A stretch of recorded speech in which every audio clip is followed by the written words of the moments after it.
Good morning everyone. आज हम लोग फिर से फर्स्ट चैप्टर का जो बचा हुआ पार्ट है उसको हम लोग स्टार्ट करते हैं। जो चैप्टर का नाम है केमिकल रिएक्शन एंड इक्वेशन। ये क्लास नंबर मेरा 3 होगा। ऑलरेडी 2 क्लास हो चुका है और ये तीसरा क्लास मेरा होगा। तो आज हम लोग पढ़ेंगे बैलेंसिंग द केमिकल इक्वेशन, यानी हम कोई भी केमिकल इक्वेशन को हम कैसे बैलेंस करेंगे। और बात ये है कि ये बैलेंस केमिकल इक्वेशन होता क्या है। चलिए आज हम लोग इसके बारे में चर्चा करते हैं। फॉर एग्जांपल अगर मान लिया जाए कोई इक्वेशन लिखते हैं जैसे CH4 प्लस O2 और हम लिखते हैं CO2 प्लस H2O, तो इसे हम लोग कहते हैं केमिकल इक्वेशन। तो केमिकल इक्वेशन क्या ये बैलेंस है या नहीं है। दूसरी बात ये है कि ये बैलेंसिंग केमिकल इक्वेशन या बैलेंस केमिकल इक्वेशन होता क्या है। आइए इसके बारे में हम कुछ देखते हैं। तो कहता है कि बैलेंस्ड केमिकल इक्वेशन क्या होता है। इसका मतलब ये होता है, हम लोग जानते हैं कि इसको हम लोग रिएक्टेंट कहते हैं, इसे हम लोग रिएक्टेंट कहते हैं और इससे हम लोग प्रोडक्ट कहते हैं, इसे हम लोग प्रोडक्ट कहते हैं। तो रिएक्टेंट को हिंदी में हम लोग अभिकारक भी कह देते हैं, अभिकारक, और प्रोडक्ट को हम लोग उत्पाद बोलते हैं। तो क्या ये केमिकल इक्वेशन बैलेंस्ड है या नहीं है, इसके बारे में हमको डिस्कस करना है। तो सबसे पहले ये देखना है कि यहाँ पर जो है कितने डिफरेंट टाइप ऑफ एटम है यहाँ पर प्रेजेंट। एक कार्बन है, दूसरा हाइड्रोजन है और तीसरा ऑक्सीजन जो रिएक्टेंट साइड में है, लेफ्ट हैंड साइड में है। और दूसरा हम लोग देखना है प्रोडक्ट साइड में, इधर भी कार्बन है, हाइड्रोजन है और ऑक्सीजन है। ये 3 डिफरेंट एलिमेंट्स हैं हमारे पास। तो यहाँ पर अगर कार्बन का परमाणु या एटम देखते हैं तो मात्र 1 है, हाइड्रोजन का देखते हैं तो 4 है और ऑक्सीजन का देखते हैं तो 2 है।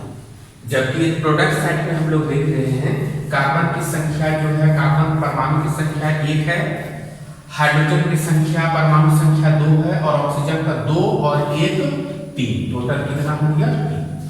तो यहाँ पर कार्बन का संख्या 1 है, हाइड्रोजन का 4 है, ऑक्सीजन का 2 है। जबकि यहाँ पे कार्बन का 1 है, हाइड्रोजन का 2 है और ऑक्सीजन का 3 है। इसका मतलब ये हुआ कि ये संख्या इधर भी 1 है, इधर भी 1 है। इसकी संख्या 4 है, इधर 2 है, इधर 2 है और इधर 3 है। इसका मतलब ये हुआ कि यह बैलेंस्ड केमिकल इक्वेशन नहीं है, यानी इसे हम लोग कहेंगे unbalanced chemical equation. Unbalanced chemical equation. यह बैलेंस्ड केमिकल इक्वेशन क्या होता है, जब उत्पाद और अभिकारक दोनों तरफ अगर परमाणु की संख्या समान ना हो तो इसे हम लोग अनबैलेंस्ड केमिकल इक्वेशन होते हैं। तब इसको हम लोग को आवश्यकता पड़ती है बैलेंस करने का। तो बैलेंस हम कैसे करते हैं। तो बैलेंस का मतलब ये हो गया कि इधर अगर 1 परमाणु है कार्बन का, इधर भी 1 है, इधर अगर 4 है तो इधर भी 4 होना चाहिए, इधर 2 है तो इधर अगर 3 है तो इधर भी 3, या जो भी है, लेकिन दोनों तरफ परमाणु की संख्या समान होना चाहिए। तब उसे हम लोग क्या करते हैं, बैलेंस्ड केमिकल इक्वेशन करते हैं। तो बात आती है कि आप हम इसे कैसे बैलेंस करेंगे। तो बैलेंस करने का कई सारे मेथड होते हैं, जिसमें हम लोग जो यूज करेंगे उस मेथड का नाम होगा heat and try method. Heat and try method. बहुत सारे मेथड होते हैं, उसमें जो क्लास 10 के लिए जो आवश्यकता पड़ती है वो मात्र हीट एंड ट्राई मेथड से हम लोग केमिकल इक्वेशन को बैलेंस करें। तो आइए हम लोग देखते हैं इस इक्वेशन को बैलेंस करने का तरीका। हम आपको बता दें कि जो सबसे आपको कॉम्प्लिकेटेड लगता हो इक्वेशन में, जैसे ये है ये और ये, यहाँ 4 डिफरेंट टाइप ऑफ क्या है सब्सटेंस है। तो हम इसे बैलेंस करने के लिए जो सबसे ज्यादा कॉम्प्लिकेटेड होता है सबसे पहले हम इसे बैलेंस करेंगे। तो बैलेंस करने का एक तरीका है कि आप जब भी बैलेंस करेंगे इसमें किसी प्रकार का कोई हम लोग वेरिएशन नहीं ला सकते हैं, इसमें किसी प्रकार का कोई वेरिएशन नहीं ला सकते हैं। तो वेरिएशन कहाँ लाना होगा, पहले लाना होगा। तो जैसे मान लिया जाए कार्बन का परमाणु संख्या 1 है, इधर भी 1 है, यानी ये बैलेंस हो गया, ये बैलेंस है। अब हाइड्रोजन की संख्या इधर कितना है 4 है, जबकि इधर कितना है 2 है। तो इधर 2 हमको बढ़ाना होगा, तो आप यहाँ 2 लगाएंगे, आप यहाँ 2 लगाएंगे। इसके बाद फिर हम लोग देखते हैं कि हाइड्रोजन भी बैलेंस हो गया, ये हाइड्रोजन इधर 4 है, इधर भी कितना हो गया 4 हो गया। अब बचा ऑक्सीजन, ऑक्सीजन की संख्या यहाँ 2 है, जबकि यहाँ 2 और 2 कितना हो गया 4, तो 4 हो गया। तो अब यहाँ पर क्या करना, आपको 2 लगाना है, तब ये क्या हो गया, अब जो रिएक्शन हो गया, अब CH4 जो हो गया प्लस 2O2 जो हो गया प्लस CO2 प्लस 2H2O, ये आपका हो गया balanced chemical equation, balanced chemical equation, इसे हम लोग कहेंगे बैलेंस्ड केमिकल इक्वेशन। चलिए इसको और हम लोग डिटेल में जानेंगे। एक सिंपल सा हमने एग्जांपल दे दिया कि अगर आपको कोई परिभाषा पूछे कि बैलेंस्ड केमिकल इक्वेशन क्या होता है, तो जैसा कि हम लोग देख रहे हैं, पहले की परमाणु की संख्या जो बराबर नहीं था, अब क्या हो रहा है, परमाणु की संख्या बराबर हो जा रहा है। इसका मतलब ये हुआ कि हम कह सकते हैं कि बैलेंस्ड केमिकल इक्वेशन क्या है, जब दोनों तरफ परमाणु की संख्या जब समान हो जाए तो उसे क्या कहते हैं हम लोग, बैलेंस्ड केमिकल इक्वेशन।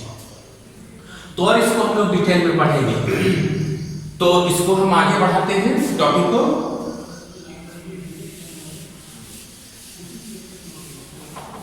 तो सबसे पहले अगर हम लोग डेफिनेशन अगर लिखते हैं, डेफिनेशन अगर हम लोग लिखते हैं, कहता है the total number of atoms of different element in product side, in product when the total number of atoms of different element in product side is equal to the total number of atom, total is equal to the total number of atom in reactant side,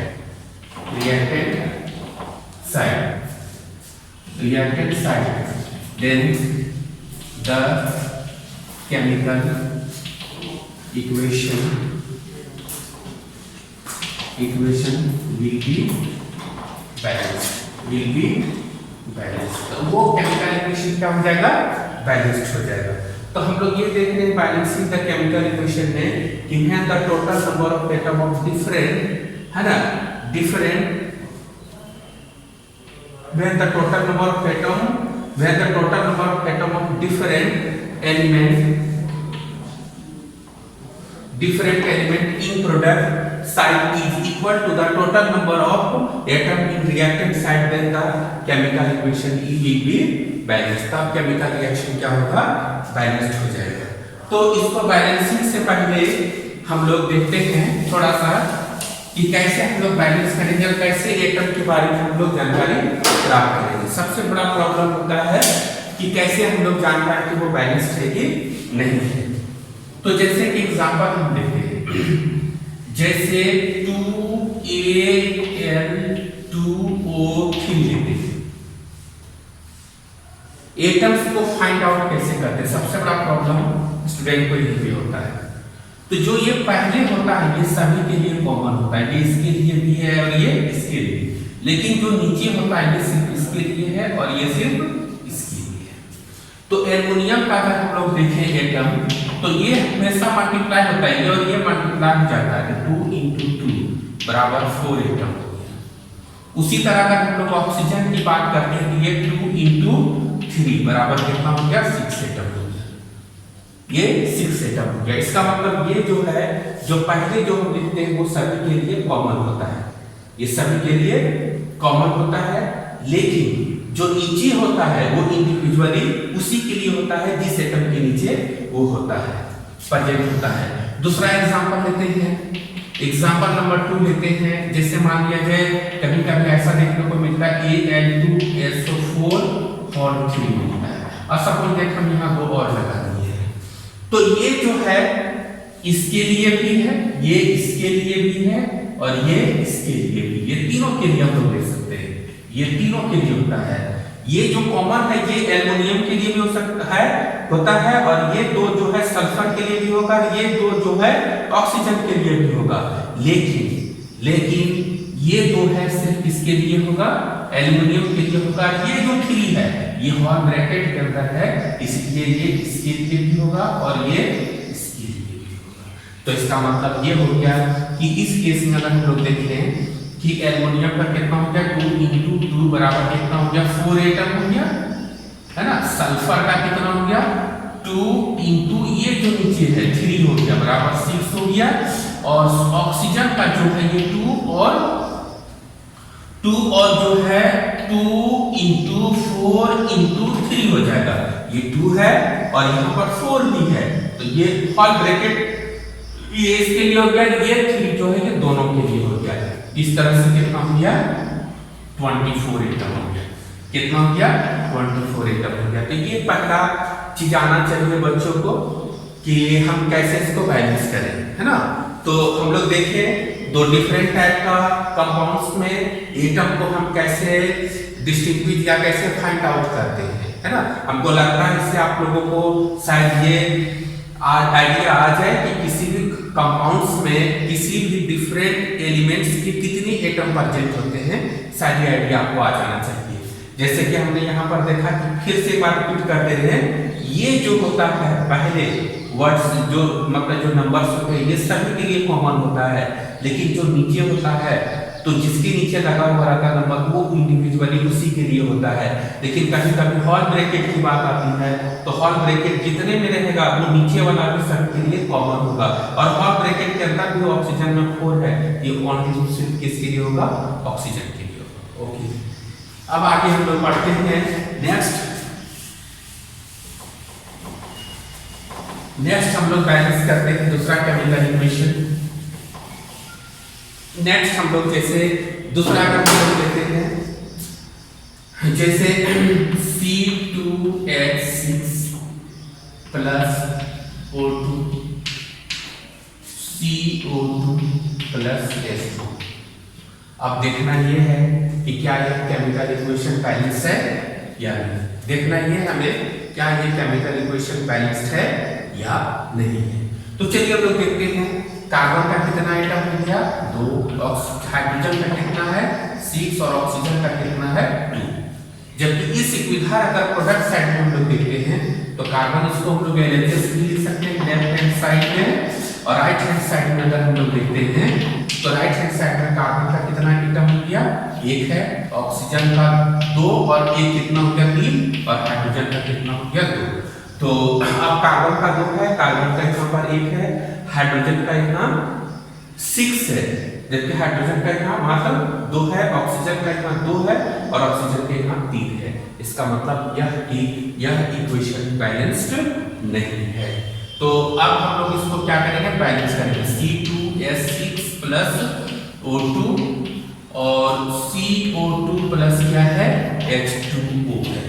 तो अब इसको जब हम balance करेंगे chemical equation को तो सबसे पहले हम आपको फिर से बता दें कि इसमें कोई यहाँ पर जो डिजिट होता है नंबर्स होता है इसमें हम कोई चेंजिंग नहीं कर सकते। फिर से एक बार बता दें कि अगर आप कोई भी केमिकल इक्वेशन को बैलेंस करेंगे तो सबसे पहला चीज ये ध्यान देना है जो भी एटम के नीचे जो नंबर्स होते हैं उसमें आप कोई वेरिएशन नहीं ला सकते हैं। जो भी वेरिएशन करना है बैलेंसिंग के लिए 3, 2, 1 ये जो भी देना वो यहाँ पर दे सकते हैं, बाकी इसके नीचे में कोई बैलेंसिंग में कोई चेंजिंग।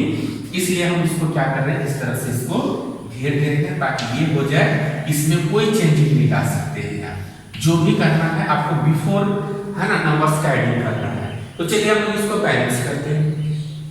तो बैलेंस करने के लिए हम आपको 2-3 तरीका जैसे कि हम बता रहे थे कि ध्यान देना है बात को। पहला ये कि नीचे जो डिजिट्स है इसमें कोई चेंजिंग नहीं करना है, पहला ये। दूसरा ये देखना है कि जो सबसे कॉम्प्लिकेटेड हो सबसे पहले उसको बैलेंस करना है।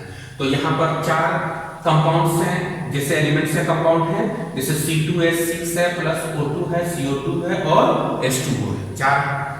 तो 4 है तो ये चारों में जो सबसे ज्यादा कॉम्प्लिकेटेड लग रहा है वो C2H6 है। तो सबसे पहले इसको बैलेंस करना है। इसको बैलेंस कैसे करना है कार्बन का यहाँ कितना आइटम है C2 माने 2 है, जबकि इधर टोटल कार्बन का आइटम कितना है 1 है। तो हम यहाँ पे क्या कर रहे हैं 2 लगा देंगे। 2 लगा देने से क्या हुआ कि कार्बन का भी 2 एटम हो गया। दूसरा हाइड्रोजन का यहाँ पर 6 एटम है जबकि यहाँ 2 है, तो यहाँ अगर हम 3 लगा देते हैं, 3 लगा दिए तो क्या हो गया, इधर भी आप देखिए कार्बन भी बैलेंस हो गया मेरा और हाइड्रोजन भी बैलेंस हो गया। अब बच रहा है क्या, हमारा ऑक्सीजन बच रहा है। यहाँ ऑक्सीजन का मात्रा कितना है 2 और इधर 2 और 2 कितना हो गया 4 और 3 कितना हो गया 7 हो गया। तो 7 हो गया, तो यहाँ पर हम कभी भी नंबर हम लोग फ्रैक्शन में नहीं रख सकते हैं।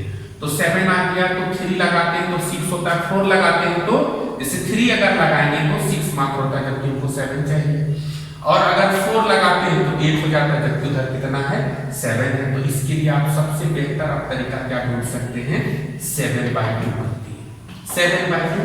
तो 7/2 कितना होता है 3.5 होगा, 3.5 into 2 बराबर कितना हो गया 7 हो गया।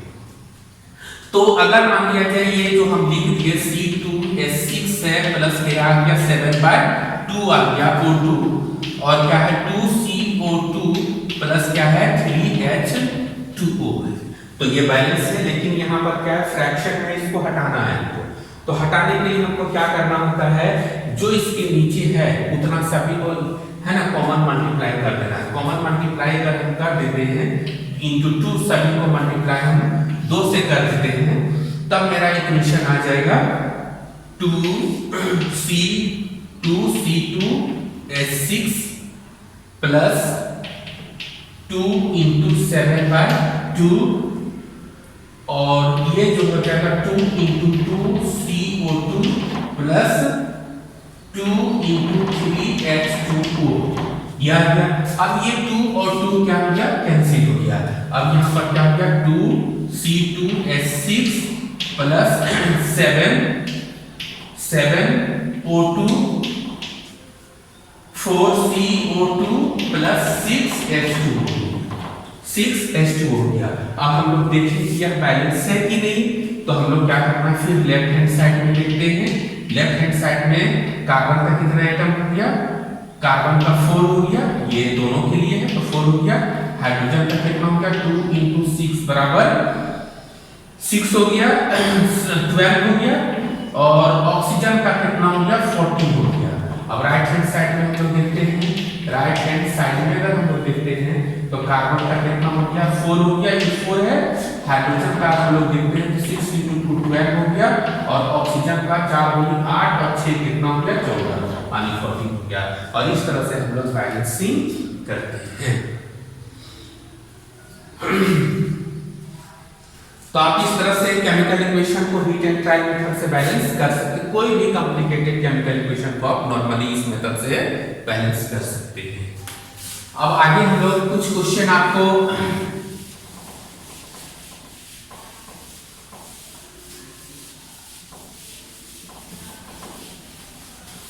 हम होमवर्क देख लेते हैं क्लास है ना। तो balance the following equation, balance the following equation, balance the following equation.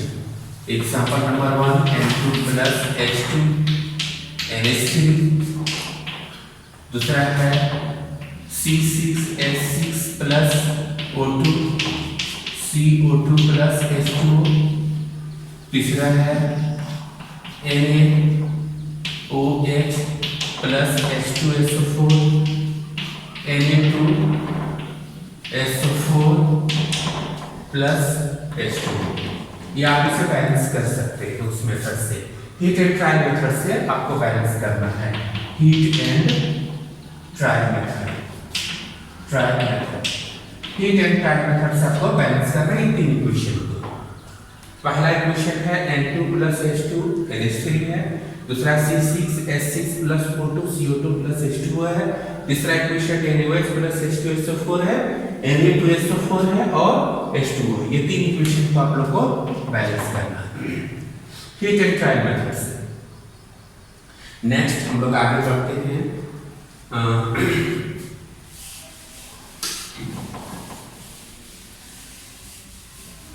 Next हम लोग आगे बढ़ते हैं oxidation oxidation and reduction, oxidation and reduction. तो ऑक्सीडेशन एंड रिडक्शन को हम कई मेथड से डिफाइन कर सकते हैं, कई सारे मेथड से, लेकिन जैसे जैसे आपकी क्लास ऊपर जाएगी कंसेप्ट आपका चेंज होता चला जाएगा, मतलब मेथड चेंज होता चला जाएगा। क्लास 10 में जो है वो ज़्यादातर कॉमन वीक मेथड यूज किया गया है in term of hydrogen and oxygen, यानी किस रूप में हमको देखना है, बैलेंस करना है in term of hydrogen and oxygen. तो ऑक्सीडेशन किससे करते हैं, ऑक्सीडेशन किससे करते हैं, ऑक्सीडेशन, है ना।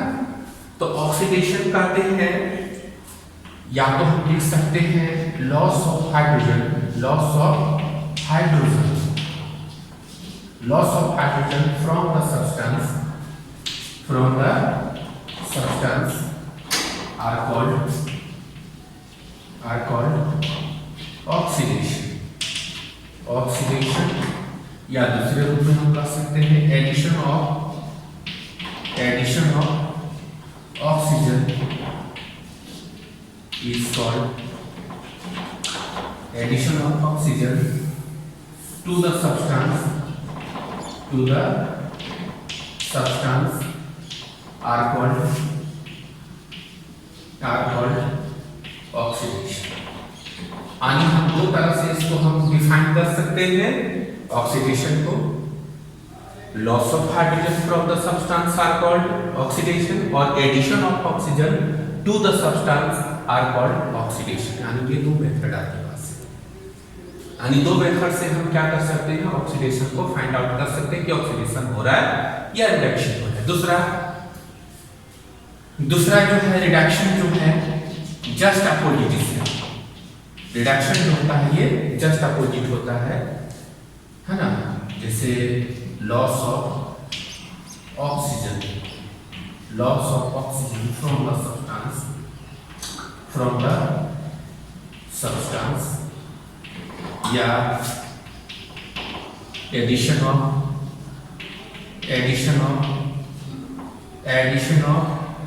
हाइड्रोजन to the substance, यानी हम दो मेथड से कर सकते हैं। यानी ऑक्सीडेशन में क्या होता है, या तो हाइड्रोजन की संख्या कम होती है या ऑक्सीजन की संख्या बढ़ती है, दोनों में से कोई एक हो ऑक्सीडेशन का है। लेकिन इसी चीज को अगर हम रिडक्शन की बात करते हैं तो या तो ऑक्सीजन की संख्या घटेगी या हाइड्रोजन की संख्या बढ़ेगी, तो क्या कहलाएगा, वो रिडक्शन कहलाएगा। जैसे एग्जांपल हम देते हैं, एग्जांपल जैसे C+O2, तो इसमें क्या हो रहा है, एडिशन ऑफ ऑक्सीजन।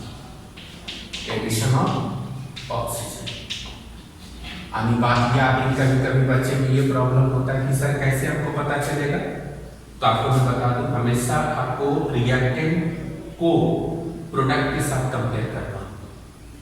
हम किसके रिस्पेक्ट में देख रहे हैं ऑक्सीडेशन और रिडक्शन, हाइड्रोजन एंड ऑक्सीजन। तो हम यहाँ पर देख रहे हैं कि कार्बन और ऑक्सीजन दोनों अलग अलग हैं, लेकिन यहाँ पर केमिकली कंबाइंड होकर CO2 हो गया, यहाँ एडिशन ऑफ ऑक्सीजन हो गया, यानी यहाँ पर कार्बन का क्या हो गया, ऑक्सीडेशन, कार्बन का क्या हुआ, ऑक्सीडेशन। तो इस तरह से हम लोग क्या देखते हैं, ऑक्सीडेशन। दूसरा चीज, अगर हम एक और इक्वेशन लिखते हैं CH4+O2, अगर हम लिखते हैं CO2+H2, अगर हम लोग लिखते हैं, तो इस केस में क्या हो रहा है, तो इस केस में आप यहाँ पर कार्बन का कंपेयर करें, तो कार्बन का अगर हम कंपेयर करते हैं तो हम क्या देख रहे हैं कि एडिशन ऑफ ऑक्सीजन हो रहा है, एडिशन ऑफ ऑक्सीजन हो रहा है। इसका मतलब यहाँ पर ये क्या है, ऑक्सीडेशन, यहाँ पर भी ये क्या है, ऑक्सीडेशन। दूसरा एग्जांपल हम और ले लेते हैं, जैसे CuO+H2O, है ना, Cu, है ना, अब अगर इसमें हम लोग देखते हैं Cu प्लस H2, तो इस केस में हम क्या देख रहे हैं, रिमूवल ऑफ क्या है, removal of oxygen, removal of oxygen है। इसका मतलब यहाँ पर इसका क्या है, रिडक्शन। तो हम दो देख रहे हैं इन रेस्पेक्ट ऑफ ऑक्सीजन में। इन रेस्पेक्ट ऑफ ऑक्सीजन में हमने क्या देखा कि इस केस में एडिशन ऑफ ऑक्सीजन हुआ, इसलिए कार्बन का ऑक्सीडेशन हुआ। इस केस में भी कार्बन में क्या है, ऑक्सीजन का एडिशन हुआ, मतलब कार्बन का ऑक्सीडेशन हुआ। और इस केस में क्या है, कॉपर जो क्यूप्रिक ऑक्साइड है इससे कॉपर बनता है, यानी यहाँ पर लॉस ऑफ ऑक्सीजन हुआ। इसका मतलब यहाँ पर Cu जो है CuO इज रिड्यूस्ड टू, लिख सकते हैं reduced to C, reduced to C। तो ये क्या है, ऑक्सीडेशन एंड रिडक्शन है। आगे हम लोग देखते हैं, फिर से बात बता दें, ऑक्सीडेशन और रिडक्शन हमें सिर्फ पढ़ना है in term of hydrogen and oxygen, in term of hydrogen and oxygen. Oxidation में क्या होता है, या तो हाइड्रोजन की संख्या घटेगी या ऑक्सीजन की संख्या बढ़ेगी। दूसरा है रिडक्शन का केस में क्या है, रिडक्शन के केस में क्या है, या तो ऑक्सीजन की संख्या घटेगी या हाइड्रोजन की संख्या बढ़ेगी। तो हम अगर ऑक्सीडेशन वाला बात अगर हम यहाँ पर देखें इस केस में, तो इस केस में क्या हो रहा है, यहाँ से अगर हम इसको कंपेयर करें तो इसमें क्या हो रहा है, ऑक्सीजन की संख्या बढ़ रहा है, जबकि हाइड्रोजन की संख्या क्या हो रहा है, घट रहा है। दोनों तरफ से हम देख सकते हैं। तो इस तरह से ये क्या होगा, एग्जांपल। नेक्स्ट हम लोग देखते हैं,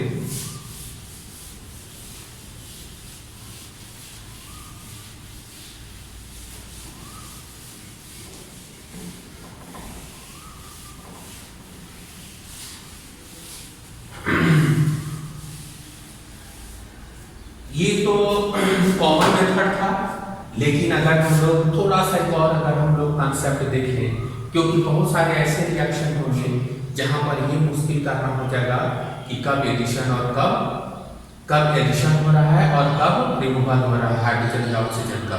उस कंडीशन में क्या होगा, बहुत सारी प्रॉब्लम आएगी। तो क्लास 10 में हम एक्स्ट्रा एक मेथड खुद से सिखाने जा रहे हैं, शायद बेनिफिशियल हो आप लोगों के लिए। तो चलिए हम उसको थोड़ा सा आपको बता दें कि ऑक्सीडेशन के केस में क्या होता है। ऑक्सीडेशन के केस में जो है पॉजिटिव चार्ज जो है इंक्रीज करेगा, पॉजिटिव चार्ज इंक्रीज करेगा, या नेगेटिव चार्ज डिक्रीज करे तो भी ऑक्सीडेशन करता है। ऑक्सीडेशन में हमें क्या होता है कि पॉजिटिव चार्ज या तो इंक्रीज करेगा तो नेगेटिव चार्ज डिक्रीज करेगा, तो क्या कहलाएगा, ऑक्सीडेशन कहलाएगा। उसी तरह अगर हम रिडक्शन की बात करते हैं, तो उल्टा जस्ट हम लोग जाएंगे, नेगेटिव चार्ज क्या हो, नेगेटिव चार्ज इंक्रीज करे या पॉजिटिव चार्ज डिक्रीज करे, तो क्या होगा आपका ऑक्सीडेशन या रिडक्शन। तो ऑक्सीडेशन के केस में क्या होगा, या तो पॉजिटिव चार्ज बढ़े या तो नेगेटिव चार्ज घटे। लेकिन रिडक्शन के केस में क्या होगा, या तो नेगेटिव चार्ज बढ़ता हो या पॉजिटिव चार्ज घटता हो। तो ये हम कैसे जान पाएंगे कि कहीं पॉजिटिव चार्ज बढ़ रहा है या घट रहा है। तो चलिए हम कुछ के बारे में एग्जांपल हम लिख देते हैं कि हाइड्रोजन पर जो चार्ज होगा, यहाँ चार्ज जो होगा है ना, +1 होगा कब, जब वो नॉन मेटल के साथ हो, लेकिन -1 होगा कब, जब वो मेटल के साथ है ना। और दूसरा है ऑक्सीजन, और एक ऑक्सीजन पर हमेशा -2 रहेगा है ना, एक ऑक्सीजन पर हमेशा -2 होगा। जैसे सोडियम है, पोटेशियम है, है ना, लिथियम है एक्सेट्रा, इस पर हमेशा +1 होगा। और मैग्नीशियम है, कैल्शियम है, इस पर हमेशा +2 होगा। और एल्युमिनियम है, इस पर हमेशा +3 चार्ज होगा। और कुछ रेडिकल्स के बारे में हम आपको बता दें, जैसे SO4 पर हमेशा -2 चार्ज होगा, -2, CO3 पर हमेशा 2- होगा, NO3 पर हमेशा -1 होगा, OH पर हमेशा एक साथ ले सकते हैं माइनस होगा एक्सेट्रा। इतना अगर हम जान जाएं तो शायद हमारे लिए बहुत आसान हो जाएगा कि ऑक्सीडेशन हो रहा है कि रिडक्शन हो रहा है। तो हम लोग यहाँ बात कर रहे हैं, फिर से एक बार बता दें, हम एक अलग मेथड अप्लाई कर रहे हैं ऑक्सीडेशन एंड रिडक्शन का। तो ऑक्सीडेशन किससे कहेंगे, अगर पॉजिटिव चार्ज बढ़ता हो या निगेटिव चार्ज घटता हो तो ऑक्सीडेशन कहलाएगा। दूसरा रिडक्शन क्या है, रिडक्शन किससे कहेंगे, अगर मान लिया जाए पॉजिटिव निगेटिव चार्ज बढ़ता हो या पॉजिटिव चार्ज घटता हो तो भी क्या कहलाएगा, रिडक्शन। जैसे कुछ एलिमेंट्स के बारे में आपको बताएं कि हाइड्रोजन पर चार्ज कैसे कैसे हम लोग लेंगे, अगर वो नॉन मेटल के साथ है तो +1 होगा और नॉन मेटल के साथ है तो -1 लेंगे। ऑक्सीजन पर जनरली हम लोग क्लास 10 के लिए -2 ही अप्लाई करेंगे। सोडियम पोटेशियम लिथियम इस पर हमेशा +1 चार्ज लेंगे, मैग्नीशियम कैल्शियम पर +2 लेंगे और एल्युमिनियम पर कितना लेंगे, 3 लेंगे, है ना। कुछ आयंस होते हैं जैसे SO4 पर -2, CO3 पर इतना, और ये सब लिखा हुआ है। अब चलिए हम लोग एक एग्जांपल देते हैं, जैसे कि और कोई भी है ना, अगर वो एटॉमिक फॉर्म में नोट करके बात ये नोट करके हम बता दें कि है ना, एनी एलिमेंट है ना, कोई भी एलिमेंट अगर एटॉमिक फॉर्म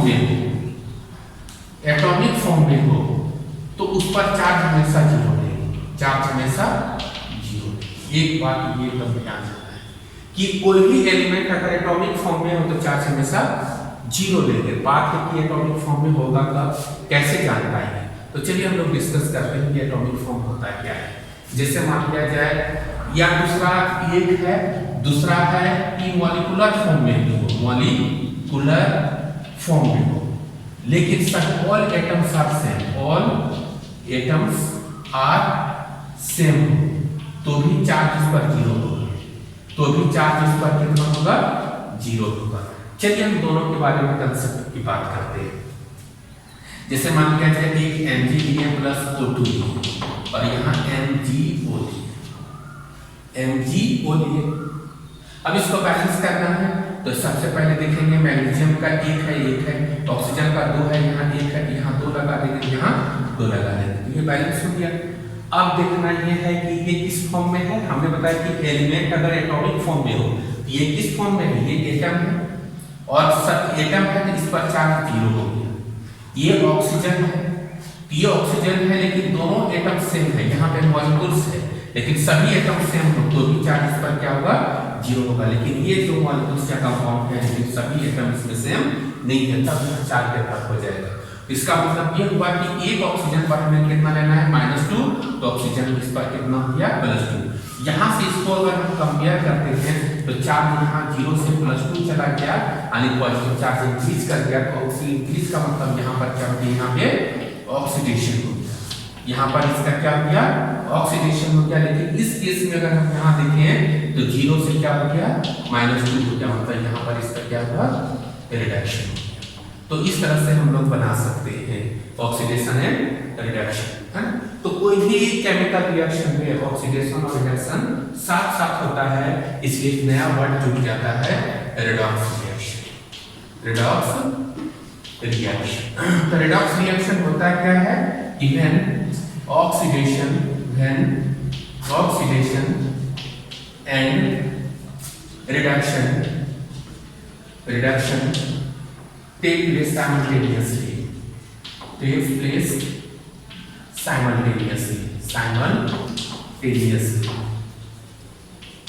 है ना, आर कॉल्ड रेडॉक्स रिएक्शन। यानी ऑक्सीडेशन और रिडक्शन दोनों साथ साथ हो तो उसे हम लोग क्या कहेंगे, रेडॉक्स रिएक्शन कहेंगे। तो ये बड़ा यूजफुल मेथड है, इस मेथड से हम लोग बहुत ही आसानी से ऑक्सीडेशन और रिडक्शन को देख सकते हैं। एक और एग्जांपल आप लोगों को बताते हैं हम, जैसे N2 है +3H2 है और 2NH3 अगर हम लिख देते हैं तो ये एक दूसरा एग्जांपल हम दे रहे हैं।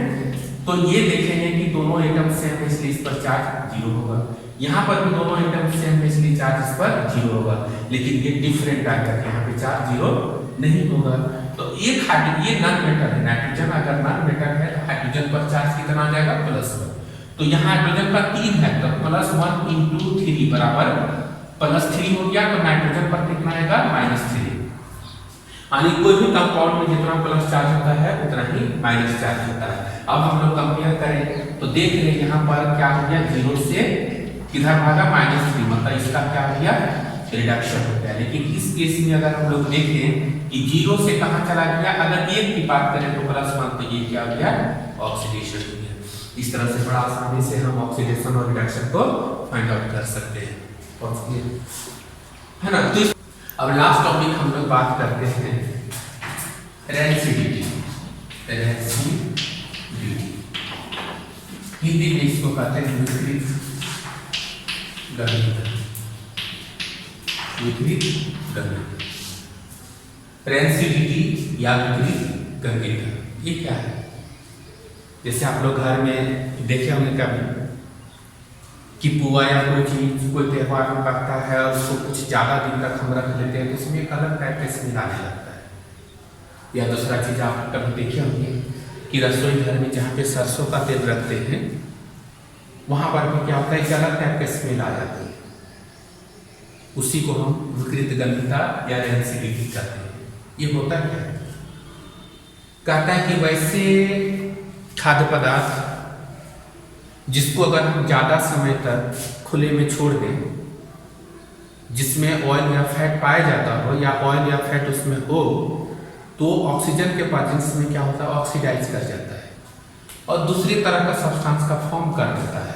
और वो क्या होता है, उसमें अलग तरह का स्मेल आने लगता है ना, बैड स्मेल आने लगता है, अनप्लीजेंट स्मेल आने लगता है। उसी को क्या कहते हैं, विपरीत गंधता या रेसिडिटी कहते हैं।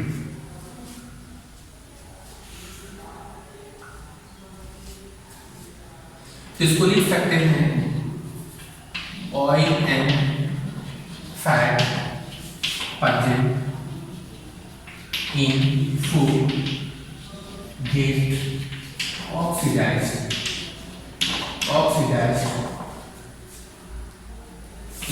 in the presence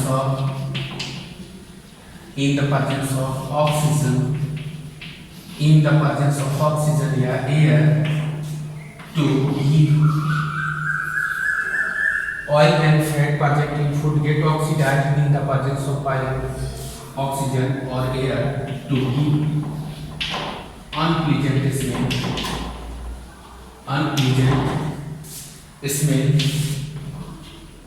are called रेसिडिटी। क्या लगेगा, रेसिडिटी का, है ना। कि जिस वैसे खाद्य पदार्थ या भोजन जिसमें ऑयल एंड फैट पाया जाता हो, ऑक्सीजन या एयर के प्रेजेंस में क्या होता है, ऑक्सीडाइज हो जाता है और अनप्लीजेंट स्मेल निकलने लगता है, जिसे हम लोग क्या कहते हैं, रेसिडिटी कहते हैं, है ना। इसको है ना प्रिवेंशन, है ना, इसको कैसे हम रोकें, प्रिवेंशन।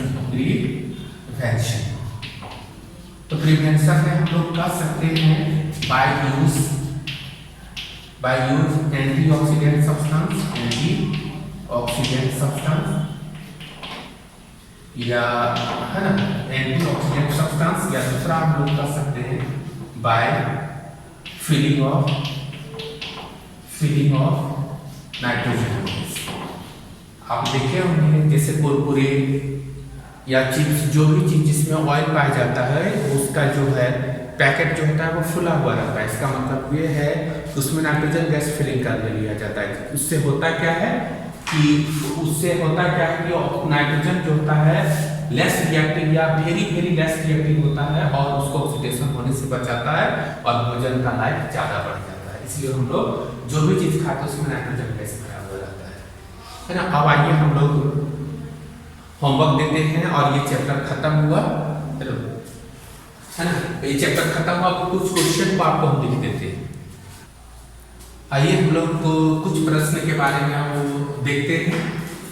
तो आपका जो पहला प्रश्न है, ऊष्माक्षेपी एवं ऊष्माशोषी क्रिया क्या क्या अर्थ है, उदाहरण दीजिए। जैसा कि आप लोग बता चुके हैं कि ऊष्माक्षेपी अभिक्रिया वह होता है जिसमें ऊष्मा का उत्सर्जन होता है, और ऊष्माशोषी उसे कहते हैं जिसमें ऊष्मा का अवशोषण होता है ना, या ग्रहण होता है। उसी तरह दूसरा प्रश्न है कि श्वसन को ऊष्माक्षेपी अभिक्रिया क्यों कहते हैं, वर्णन कीजिए। चलिए इस प्रश्न को थोड़ा सा बता देते हैं। जैसे श्वसन, हम लोग जैसे श्वास ले रहे हैं, श्वास छोड़ रहे हैं, यह एक ऊष्माक्षेपी प्रक्रिया है। कैसे है, तो आप जानते हैं कि जो हम लोग श्वास लेते हैं या छोड़ते हैं उसका मुख्य उद्देश्य क्या होता है, मुख्य उद्देश्य है ऑक्सीजन को लेना, तो ऑक्सीजन जो हमारी बॉडी के हर पार्ट में जाता है उसका क्या कार्य, क्या फंक्शन है। तो जो हम लोग जो भोजन करते हैं तो भोजन एक कंपोनेंट्स होता है जिससे हम लोग ग्लूकोज करते हैं। ग्लूकोज जिसका मॉलिक्यूलर फार्मूला या आणविक सूत्र जो होता है C6H12O6 होता है। और श्वसन के द्वारा जो हम ऑक्सीजन लेते हैं वो क्या होता है O2, और इसको क्या करता है ऑक्सीकृत कर देता है या ऑक्सीडाइज कर देता है और इसको CO2 H2O और एक ऊर्जा के रूप में एनर्जी निकलता है जिसे हम लोग ATP कहते हैं, जिसे हम लोग ATP कहते हैं। यही ATP के कारण निकलने के कारण ही यह अभिक्रिया श्वसन अभिक्रिया क्या कहलाता है, ऊष्माक्षेपी अभिक्रिया कहलाता है। तो हम लोग कह सकते हैं कि श्वसन अभिक्रिया ऊष्माक्षेपी अभिक्रिया क्यों कहते हैं, क्योंकि ऑक्सीजन के प्रेजेंस में जो है ग्लूकोज जो होता है ऑक्सीडाइज होता है CO2 H2O में टूटता है और कुछ अमाउंट एनर्जी के रूप में निकलता है। किस रूप में निकलता है वो ATP के रूप में निकलता है। तो इस तरह से हम कह सकते हैं श्वसन को ऊष्माक्षेपी अभिक्रिया। दूसरा वियोजन अभिक्रिया को संयोजन अभिक्रिया से विपरीत क्यों कहा जाता है, क्योंकि आप जानते हैं तो ऑलरेडी आपको पढ़ाया जा चुका है वियोजन अभिक्रिया में एक पदार्थ टूटकर दो या उससे अधिक पदार्थ का निर्माण करता है, जबकि संयोजन अभिक्रिया में क्या होता है दो या दो से अधिक पदार्थ मिलकर एक सिंगल पदार्थ का निर्माण करता है। उसके बाद जो लास्ट टॉपिक है निम्न पदों का वर्णन कीजिए, विस्थापन, विकृत गंधता और विस्थापन।